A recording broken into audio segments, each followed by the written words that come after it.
How to use trust and will online trust management properly. Beginner mistakes that cost you. Managing an online trust with trust and will sounds simple, but beginners often make mistakes that can compromise asset protection and estate planning. The first mistake is failing to fully fund the trust. Many users create the trust online, but forget to transfer property, bank accounts, or investments into it.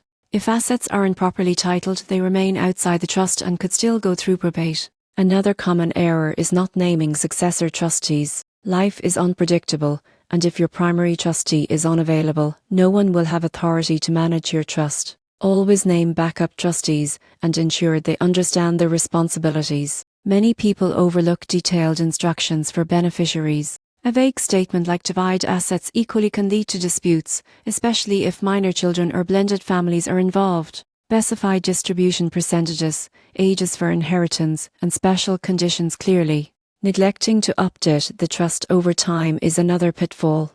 Major life events like marriage, divorce, births, deaths, or changes in asset value require updates. An outdated trust might not reflect your current wishes or state law requirements. Finally, some users assume the online platform alone replaces professional advice. Complex estates, business ownership, or tax considerations often require consulting a lawyer to ensure your trust is legally sound and effective. To use trust and will online trust management properly, fund your trust completely, name successor trustees, provide detailed instructions for beneficiaries, update regularly, and seek professional guidance when needed. Avoid these mistakes, and your trust will protect your assets, simplify estate administration, and provide peace of mind for you and your family.